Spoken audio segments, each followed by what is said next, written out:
Imagine, if you can, a freezing winter night in 1918. The city of Modena in northern Italy lies buried under a heavy blanket of snow. All of Europe is gasping for air, suffering from the jagged wounds of the Great War and a deadly influenza pandemic.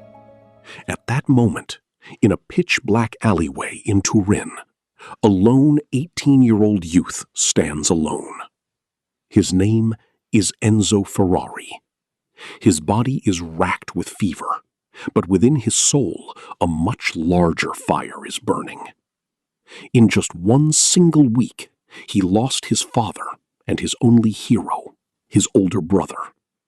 The iron workshop that was once the heartbeat of his home is now as silent as a corpse. The rhythmic strike of the hammer is gone forever.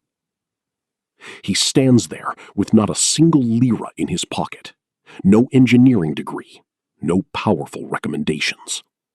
Looking at this hungry, orphaned teenager on the brink of death, could you ever imagine that he would one day forge the most powerful luxury empire in human history? Ferrari. But the foundation of this kingdom of speed was laid in blood, sweat, and the bitter taste of ultimate insult. Today, we learn how a rejected orphan became the emperor of the automobile world, Il Commendatore.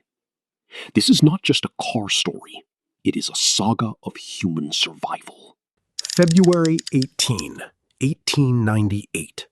Modena was trapped in the jaws of a terrifying blizzard.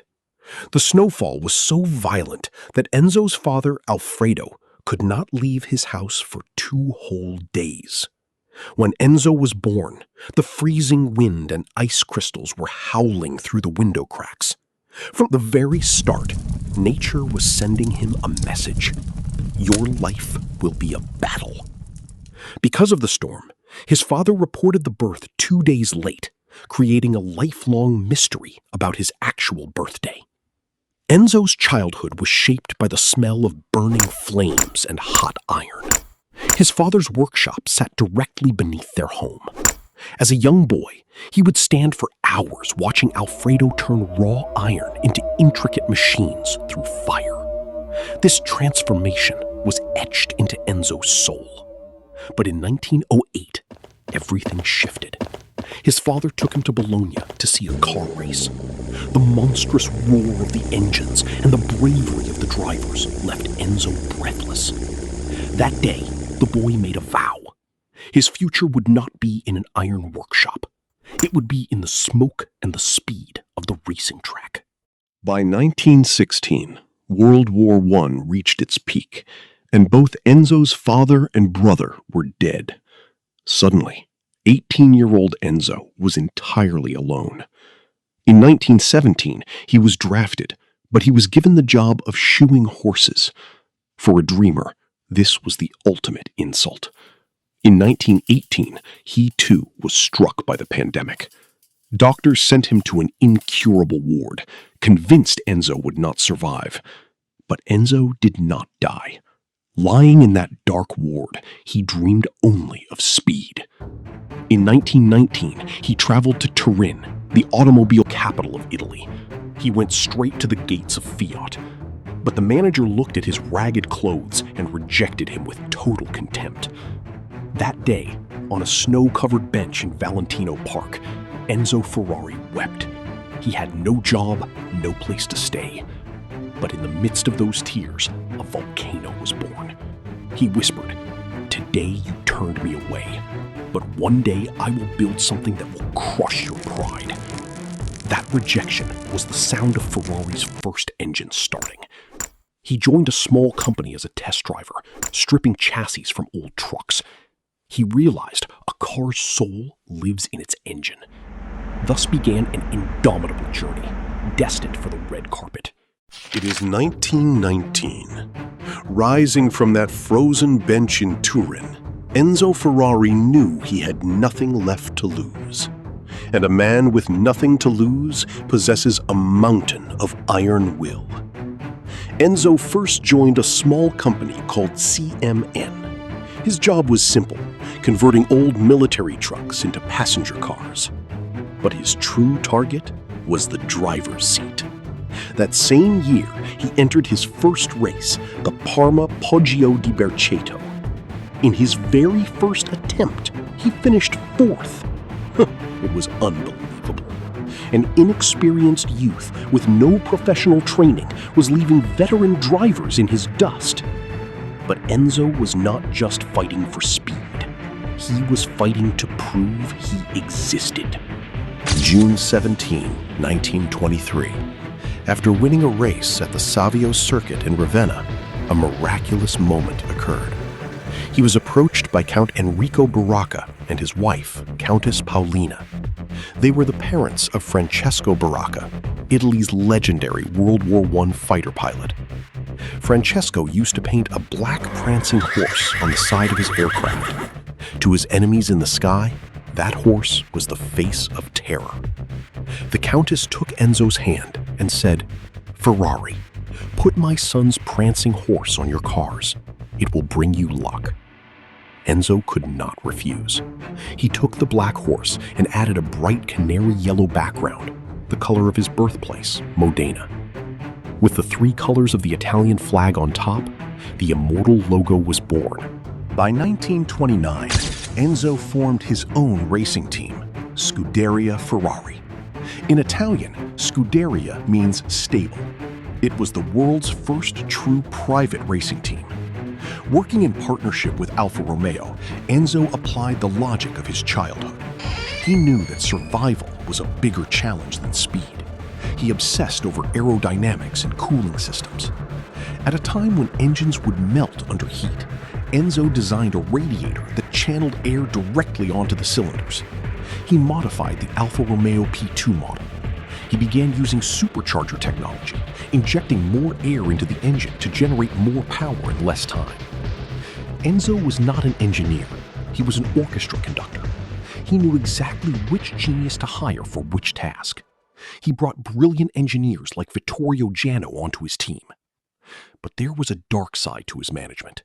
He planted seeds of hatred and rivalry between his own drivers. He believed that if drivers hated each other, they would risk their lives to win. This was the darkness that propelled him to the peak of success. The smoke of World War II had not yet cleared from the European sky. In Maranello, Italy, Enzo Ferrari's factory still carried the deep scars of destruction. But from 1945 to 1947, Enzo did not sleep for even a single moment.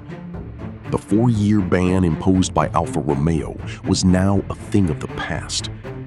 Enzo knew that to survive, he had to create something more than just a car, a mechanical sculpture. March 12, 1947. For the first time, a car emerged through the gates of the Maranello factory. The model was the Ferrari 125S. This was a historic moment.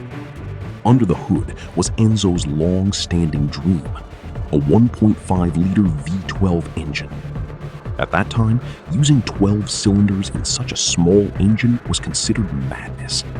But Enzo wanted a level of smoothness and power that no one had ever felt before.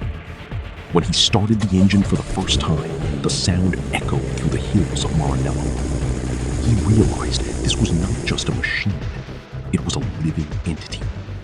The deep red color of the 125S was not a fashion choice. International racing rules required Italian teams to use red, known as Rosso Corsa. Enzo turned that color into the identity of his brand, what is known today as Ferrari Red. Why did Enzo Ferrari insist so much on the V12 engine? We must understand the mechanical logic here. Most race cars of that era were 4 or 8 cylinders. But Enzo believed that the more cylinders there are, the less each piston weighs. As a result, the engine could spin at a much higher RPM with minimal friction or vibration. Enzo used 3 downdraft Weber carburetors to deliver a perfect mix of air and fuel to every cylinder. He used to say, "When I sell a car, I am actually selling an engine. I give the rest of the body to the customer for free. To Enzo, luxury seats did not matter. His entire soul was fixed on that mechanical heart. He wanted every Ferrari to play a symphony. This is why the sound of a Ferrari engine is still called Italian music. Enzo Ferrari never wanted to build cars for the general public. His only love was racing. But racing was incredibly expensive. To fund his racing team, Scuderia Ferrari, he was forced to start selling cars to ordinary customers. He secretly despised his customers. He called them fancy rich people who do not understand the soul of my cars. Enzo would never go to a showroom to shake hands with a client. Instead, if someone came to buy a car, Enzo would make them sit outside for hours. He created an artificial scarcity so people would hunger for a Ferrari. He said, always build one less car than the market demands. He frightened his customers and treated them rudely, yet they remained at his door. Because Enzo knew that people go most crazy for what they cannot easily have. In the 1950s, Ferrari moved from the racetracks to the garages of Hollywood celebrities. From James Dean to European royalty, everyone wanted a Ferrari. Enzo saw that this unintentional business was bringing him millions of dollars. He used this money to make his racing team, Scuderia Ferrari, even stronger. But in his personal life, Enzo was a mysterious and lonely man. He always wore black sunglasses, even indoors. Some said he wore them to hide his tears. In 1956, tragedy struck. His only son and heir, Dino Ferrari, died at just 24 years old from muscular dystrophy. Dino was the apple of Enzo's eye, a brilliant engineer. After Dino's death, Enzo literally isolated himself from the outside world. He stopped leaving Maranello. His black sunglasses became permanent. In memory of his son, he named a new engine the Ferrari Dino V6. This grief made Enzo harder and more stubborn. He realized that humans are mortal, but if his red cars became immortal on the racetrack, the name Ferrari would live forever. It is the early 1960s. Ferrari is the undisputed king of the racing world. But Enzo's obsession with perfection was making him financially crippled. He spent so much money on the racing team that it was impossible to fill the gap by selling road cars. The famous red factory in Maranello was burdened with debt. At that moment, a massive proposal came from across the Atlantic. Henry Ford II, owner of the giant American company Ford, wanted to buy Ferrari. Henry Ford's plan was simple. Ford cars would be for the masses, and Ferrari would be their luxury and racing wing. Enzo Ferrari initially agreed to this proposal. In May 1963, a team of Ford representatives arrived in Maranello. For 22 days, a detailed inspection took place. A draft contract of $18 million was prepared. Enzo Ferrari and Henry Ford II both picked up their pens. But at the last moment, Enzo stopped at a small paragraph. It stated that for any major decision regarding the racing team, permission must be obtained from Ford headquarters. Enzo's eyes turned red with rage. Why would a man who lived his entire life on his own terms seek permission from corporate officials in Detroit? He crossed out that paragraph with his purple fountain pen and told the Ford representatives to their faces, "My racing, my rules. No American will tell me when I will race." He walked out of the room without even shaking hands with the Ford representatives. This was not just a canceled deal. It was a supreme personal insult to Henry Ford II. When Henry Ford II heard this news, he exploded in anger. He summoned his executives and ordered, "Money is no object. Build a car that will crush Ferrari at their home ground, Le Mans." Thus began the most expensive and personal war in automobile history. Ford versus Ferrari. Ford employed all its strength. They created the GT40. Why was it called GT40? Because the height of this car was only 40 inches from the ground. It was an aerodynamic monster. Inside was a massive 7.0-liter V8 engine. While Ferrari's V12 engine was subtle and musical, Ford's engine was a symbol of raw power. June 24th, 1966. The Le Mans circuit in France. A 24-hour grand war. From behind his black sunglasses, Enzo Ferrari witnessed an incredible sight. 3 Ford GT40 cars crossed the finish line together, and Ferrari had to accept defeat. Enzo's pride was shattered. Ford defeated Ferrari for 4 consecutive years. But Enzo knew this defeat would give him the strength to do something even bigger. He realized that to fight this billion-dollar American power, he too had to take help from a great Italian force. After losing to Ford and being crushed by financial crisis, 2 paths were open to Enzo Ferrari. Either close the factory or join hands with someone else. Enzo now went to his old enemy, Fiat. The same Fiat that had driven him away as incompetent in 1919. But this time, the situation was different. Gianni Agnelli, then head of Fiat, was an admirer of Enzo. He knew Ferrari was not just a company. Ferrari was the pride of Italy. In 1969, a historic agreement was reached. Fiat bought a 50% stake in Ferrari. But Enzo made Fiat agree to what he had not given Ford. The contract clearly stated, Fiat will oversee car production, but the racing team will remain under the full control of Enzo Ferrari. Through this deal, Enzo regained his independence, and the fear of Ferrari going bankrupt was erased forever. Fiat's money allowed Enzo to build even more powerful racing cars and modernize the Maranello factory. Enzo proved that while a business might be bought, one's creative soul and iron will are impossible to purchase. The 1970s. Enzo was now an old man, in his 70s. He lived in a small apartment above the Maranello factory. He almost never went out anymore. His black sunglasses, snowy white hair, and that grave voice gave him an otherworldly appearance. People no longer called him Enzo.